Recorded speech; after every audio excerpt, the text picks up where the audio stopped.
Hi everyone, welcome back to my channel Concept of Civil Engineering. My name is Anamika Gupta. Guys हमने last के video में कुछ important questions पढ़े थे जो जॉब पर्सपेक्टिव से बहुत ही ज़्यादा इंपॉर्टेंट थे. तो उसी सीरीज़ में आज हम दूसरा पार्ट पढ़ने वाले हैं उसका. इसके अंदर भी मैंने कुछ और इम्पोर्टेंट क्वेश्चंस को ऐड किया है जो कि बहुत सारी जगहों में इंटरव्यू में पूछे जाते हैं. चाहे आप टीचिंग जॉब के लिए अप्लाई करने के लिए जा रहे हो तब भी आपसे ये क्वेश्चंस पूछे जाएंगे, आप फील्ड जॉब के लिए जा रहे हो या फिर आप ग्रेजुएट हो चुके हो और इवन दो आप अभी स्टूडेंट हो, पढ़ रहे हो, उस कंडीशन में भी आपको ये सारे क्वेश्चंस पता होना बहुत ज़्यादा ज़रूरी है. क्योंकि कभी कभी ऐसा होता है कि कोई हमसे कुछ क्वेश्चन पूछ लेता है बेसिक, जो बहुत ही ज़्यादा सिंपल क्वेश्चंस होते हैं और हमें उनके आंसर नहीं पता होते हैं, तो हम बहुत ही ज़्यादा एम्बेरसिंग फील करते हैं, बहुत ही ज़्यादा इंसल्टिंग फील करते हैं. तो उस चीज़ को हम ना फेस करें तो हमें ये सारे कुछ छोटे छोटे क्वेश्चंस पता होने बहुत ज़्यादा ज़रूरी है गाइज.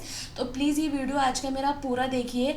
एंड इंसल्ट से बचने का बहुत ही अच्छा रामबाण है ये, क्योंकि we all are civil engineers. तो हमको इंसल्ट नहीं चाहिए, हमको इंटेलिजेंस ही चाहिए. तो प्लीज़ वीडियो पूरा देखिए. चलिए वीडियो स्टार्ट करते हैं.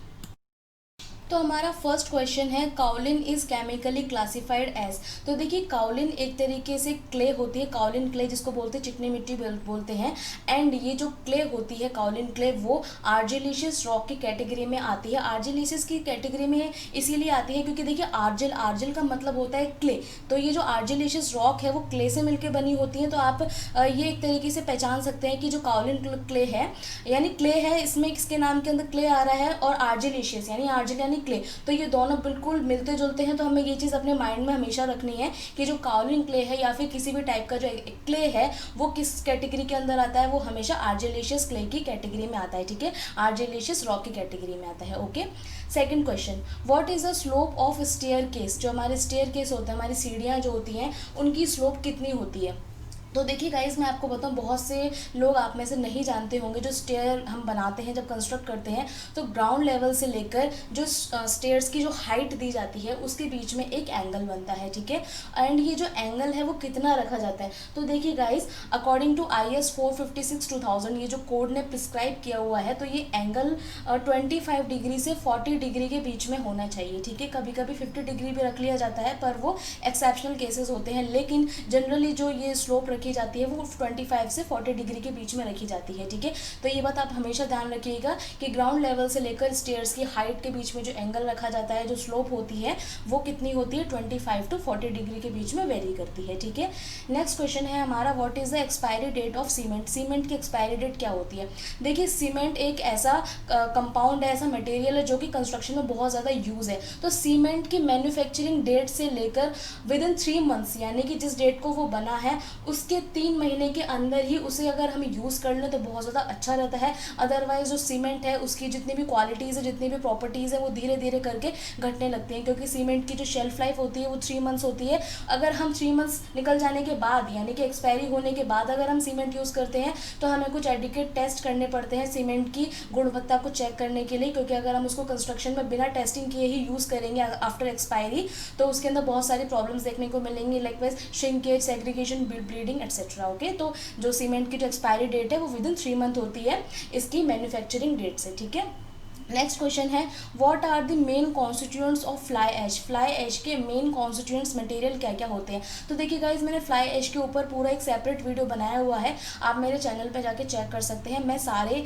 वीडियोस को आपको यहाँ पे आप ऊपर पिन में देख सकते हैं, सारे वीडियोस के सजेशंस आपके पास आ रहे होंगे. तो देखिए फ्लाई ऐश क्या होती है, मैं जनरली आपको बता दूँ. फ्लाई ऐश जो होती है वो पल्वराइज्ड कोल होता है एक तरीके से, यानी कि बाय प्रोडक्ट होता है पल्वराइज्ड कोल का. ठीक है, एक तरीके से अगर हम इसको बोले तो fly ash is the by product of pulverised coal. ठीक है, एंड ये जो फ्लाई ऐश होता है वैसे तो बहुत सारे मटेरियल से मिलकर बना होता है, लेकिन इसके कुछ 3 मेन मटेरियल्स होते हैं, मेन कॉन्स्टिट्यूएंट्स होते हैं. वो होते हैं aluminium oxide, silica and ferrous oxide. ठीक है, एंड इसके साथ साथ इसके अंदर aluminium, calcium, magnesium, potassium, silica जो होता है वो सिलिका के ऑक्साइड्स इसके अंदर यूज़ किए जाते हैं. इसी के साथ टाइटेनियम, सल्फर, आयरन, ये सारे मटेरियल्स यूज़ किए जाते हैं. ठीक है, ये सारे कंपाउंड मटेरियल होते हैं जिन सबसे मिलके फ्लाई ऐश बना होता है, लेकिन जो मेन होते हैं उसके वो होते हैं aluminium oxide, silica and ferrous oxide. ठीक है, next question is ultimate strength to cement is provided by, cement को अल्टीमेट स्ट्रेंथ किससे मिलती है? देखिए, जब हम कोई बहुत ही ज़्यादा हैवी लोड अपने आपके स्ट्रक्चर के ऊपर पड़ने वाला है, उस कंडीशन में हम जो सीमेंट यूज़ करते हैं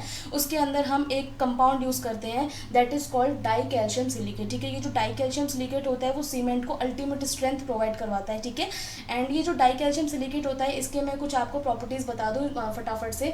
देखिए, जो इसकी डेंसिटी होती है वो 0.29 ग्राम पर सेंटीमीटर क्यूब होती है, एंड ये जो डाई कैल्शियम सिलिकेट का जो मेल्टिंग पॉइंट होता है वो अराउंड 1450 सेल्सियस होता है, यानी कि 1540 डिग्री सेल्सियस के बीच में होता है। ठीक है, तो ये हमेशा याद रखिएगा कि सीमेंट को अल्टीमेट स्ट्रेंथ कौन देता है? Die calcium. ठीक है, डाई कैल्शियम सिलिकेट, कंफ्यूज नहीं होना है हमको, die calcium silicate. Okay, next question, what is the unit weight of concrete? Concrete का यूनिट वेट क्या होता है? तो देखिए, कंक्रीट का यूनिट वेट ये शायद मैं आपको पहले भी कई बार मैंने वीडियोज़ में आपको एक्सप्लेन किया हुआ है, मैं आपको वापस एक बार रिवाइज कर देती हूँ। देखिए, कंक्रीट के जो यूनिट वेट होते हैं वो दो कैटेगरीज में निकाले जाते हैं, आरसीसी एंड पीसीसी की कैटेगरी में। ठीक है, तो आरसीसी की कैटेगरी यानी कि रेनफोर्स्ड सीमेंट कंक्रीट की कैटेगरी के अंदर जो कंक्रीट का यूनिट वेट होता है वो होता है 25 kilo newton per metre cube. ठीक है, एंड पीसीसी यानी प्लेन सीमेंट कंक्रीट जो होती है उसका यूनिट वेट जो होता है वो होता है 24 kilo newton per metre cube. ठीक है, तो हमेशा भूलिएगा मत, ये बहुत सिंपल सा है,